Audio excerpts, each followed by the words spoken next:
Pedagogía del amor y la ternura. Educar desde el reconocimiento del otro. Buenos días. Para comenzar, pensemos en una situación sencilla. Dos estudiantes entregan un trabajo con errores importantes. El primer profesor revisa el trabajo y dice frente al grupo: «Está muy mal. A estas alturas ya deberían saber hacer esto». El segundo profesor identifica exactamente los mismos errores y puede incluso otorgar la misma calificación, pero pregunta qué dificultades tuvo el estudiante, explica cuáles fueron los errores y señala qué necesita hacer para mejorar. Los dos profesores pueden ser exigentes. Los dos pueden evaluar utilizando los mismos criterios. Entonces, ¿qué cambia?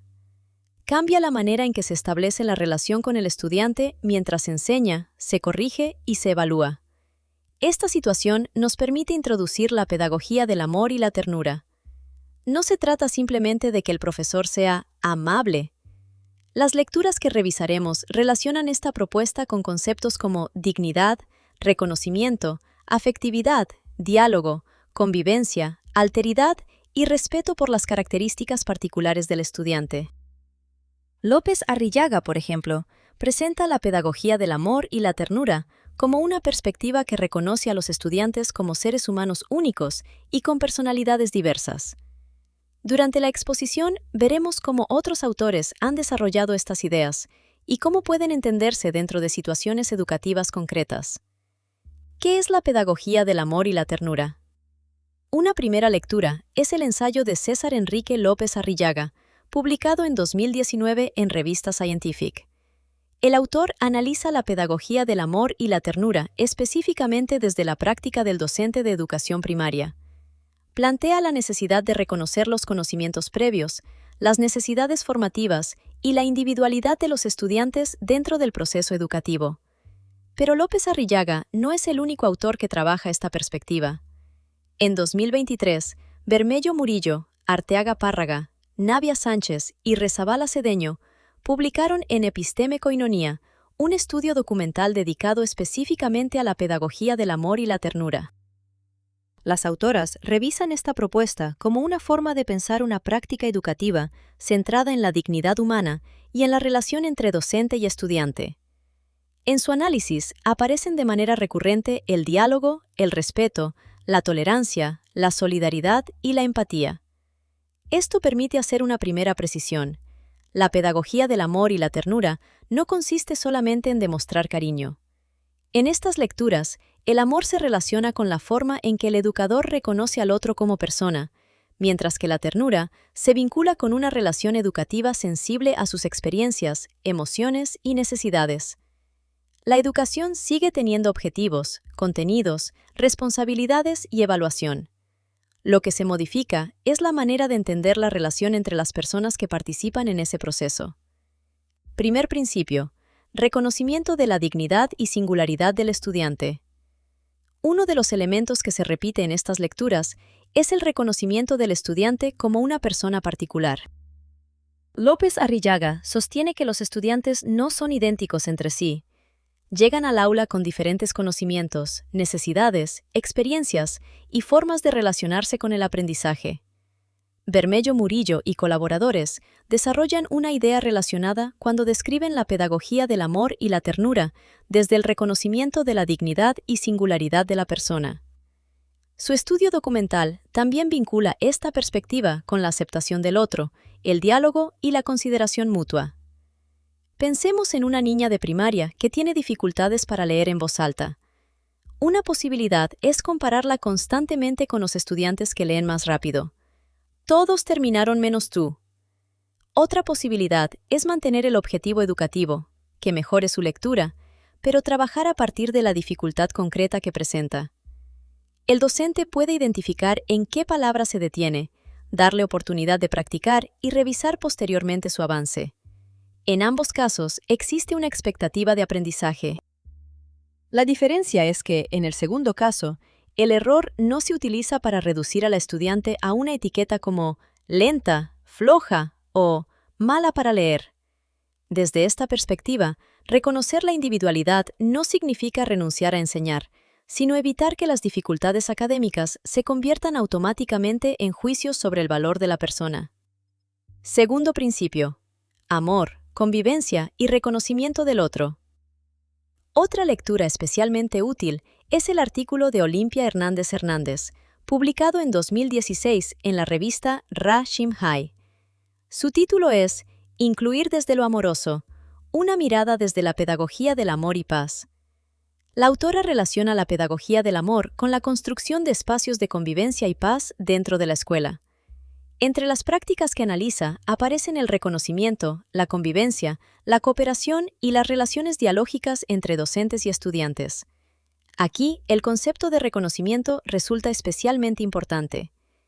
Antes de juzgar una conducta, el profesor necesita distinguir entre lo que realmente sabe y lo que está suponiendo.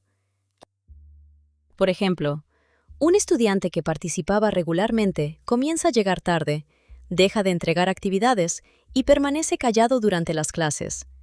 El docente sabe 3 cosas: llega tarde, no está entregando algunos trabajos, participa menos, pero todavía no sabe por qué ocurre. Si inmediatamente afirma, es irresponsable, convierte observaciones concretas en una conclusión acerca de la persona. Desde una pedagogía basada en el reconocimiento y el diálogo, puede primero preguntar qué está ocurriendo y después decidir qué medidas educativas corresponden. Escuchar al estudiante no obliga al docente a justificar cualquier conducta, le permite tomar decisiones con mayor información. Tercer principio: la ternura como relación educativa. La ternura ha sido desarrollada de manera específica dentro de la literatura pedagógica latinoamericana. Una obra de referencia es Pedagogía de la Ternura, de Lidia Turner Martí y Balbina Pita Céspedes. Existe registro bibliográfico de la tercera edición, publicada por Pueblo y Educación en 2002. Otra referencia es el trabajo de Alejandro Kusianovich, quien desarrolló la denominada Pedagogía de la Ternura, vinculándola con la dignidad, la experiencia cotidiana, las emociones y las relaciones interpersonales de niños y adolescentes. Una publicación académica posterior sobre su propuesta describe precisamente estos componentes y su origen en experiencias educativas desarrolladas en Perú. En 2021, Sánchez Pastor, Corimaigua Cuarite, Catacora Bailón y Chang Medina publicaron el artículo La Pedagogía de la Ternura, algunas reflexiones académicas. En su revisión analizan conceptos como ternura, amor, afecto, empatía y autoestima dentro de la relación docente-estudiante. Estas lecturas permiten entender la ternura no únicamente como una emoción privada, sino como una manera de relacionarse con el estudiante. Por ejemplo, pensemos en un alumno que responde incorrectamente una pregunta durante una exposición. El profesor puede corregir: no, esa definición no es correcta. Revisa la diferencia entre estos dos conceptos. Esa corrección sigue siendo clara. Lo que esta perspectiva cuestionaría sería convertir el error en humillación. ¿Cómo no sabes algo tan básico? El contenido puede corregirse sin descalificar a quien cometió el error. Cuarto principio: afectividad y formación integral. Otra lectura es Educar desde el amor, publicada en 2021 por Ani Sofía Montero Sopilca, Luis Alfredo García Montero y Lewin José Pérez Plata en Revista Educare. Se trata de una revisión documental, no de un ensayo experimental. Los autores analizan el amor dentro de la acción educativa y lo relacionan con la formación integral y con el reconocimiento del otro dentro de la relación educativa.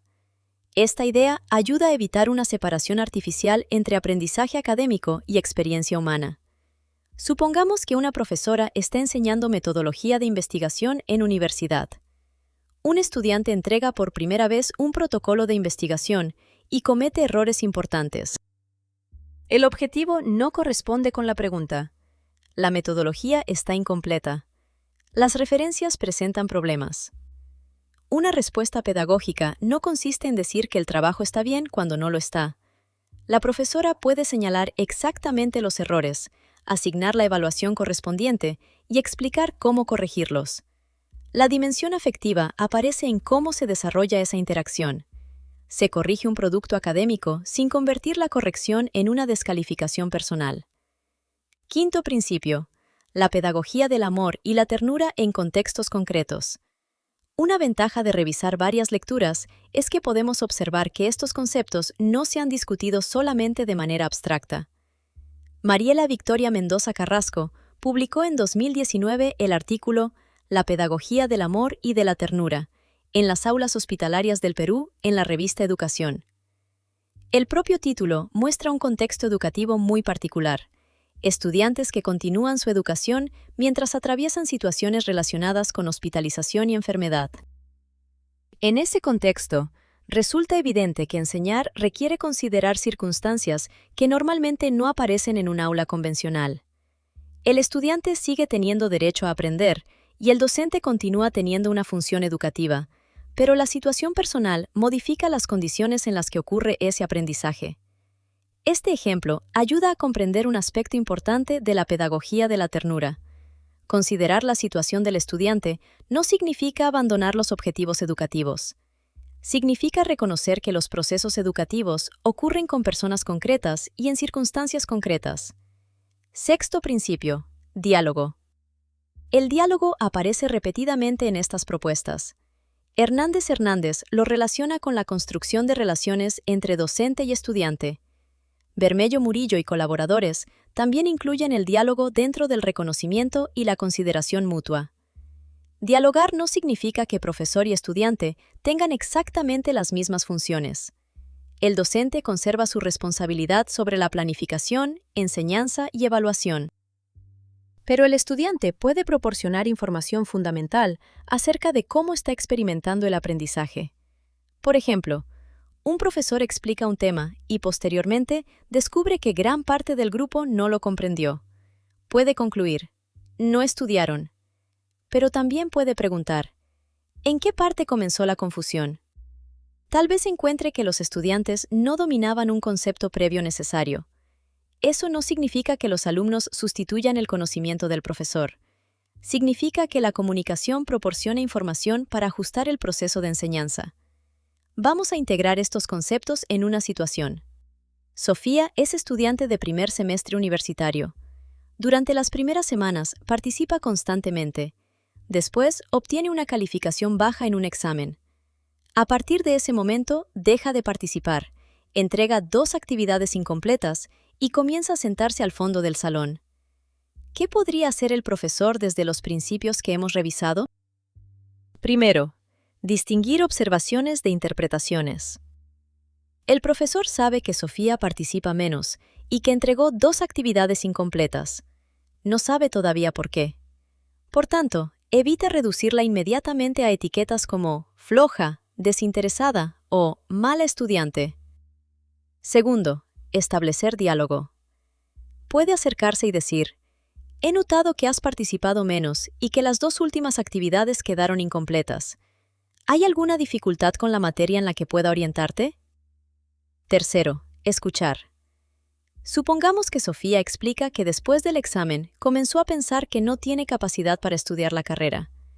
El docente puede escuchar esa explicación sin modificar arbitrariamente la calificación obtenida. Cuarto, orientar. Puede revisar algunos de los errores del examen y diferenciar. Esta parte la comprendiste. Aquí está el problema. Necesitas volver a estudiar estos 2 conceptos antes de continuar. Quinto, mantener responsabilidades. La estudiante sigue siendo responsable de cumplir con sus actividades y de estudiar. El profesor sigue siendo responsable de evaluar según los criterios establecidos. La pedagogía del amor y la ternura aparece en otra dimensión de la interacción. La estudiante no queda reducida a su fracaso en un examen. Este caso es un ejemplo elaborado para la exposición. No procede de ninguno de los artículos citados. Su función es aplicar los conceptos encontrados en las lecturas. Una precisión necesaria sobre la evidencia. Antes de terminar, es importante aclarar algo. Los textos revisados no permiten afirmar que exista una técnica única denominada pedagogía del amor y la ternura, cuya aplicación produzca automáticamente mejores calificaciones o determinados resultados psicológicos. López Arrillaga presenta un ensayo teórico. Hernández desarrolla una reflexión pedagógica. Montero Sopilca y colaboradores realizan una revisión documental. Bermello Murillo y colaboradores desarrollan una investigación documental. Otros trabajos analizan la ternura pedagógica o su aplicación en contextos específicos. Por eso, es más preciso entenderla, dentro de esta exposición, como una perspectiva pedagógica y ética sobre la manera de establecer relaciones educativas. Entre los elementos comunes encontrados en las lecturas están reconocimiento de la dignidad del estudiante, consideración de su singularidad, afectividad, diálogo, empatía, respeto, convivencia, cuidado de la relación entre docente y estudiante. No todos los autores utilizan exactamente las mismas categorías, ni construyen una teoría idéntica. Podemos regresar ahora a los dos profesores del inicio. Ambos podían corregir el mismo error. Ambos podían establecer criterios académicos. La diferencia estaba en cómo trataban a la persona mientras evaluaban su desempeño. Desde las lecturas revisadas, la pedagogía del amor y la ternura propone que enseñar implica reconocer que frente al docente no existe únicamente alguien que debe aprender determinado contenido. Existe una persona con conocimientos previos, experiencias, emociones, dificultades y posibilidades de aprendizaje. Esto no elimina las responsabilidades académicas. Lo que plantea es que la autoridad pedagógica puede ejercerse sin humillación y que la corrección puede realizarse sin negar la dignidad del estudiante. Para finalizar, quisiera dejar una pregunta. ¿Qué prácticas de nuestros profesores nos han permitido reconocer un error, corregirlo y continuar aprendiendo sin sentir que ese error definía nuestro valor como estudiantes?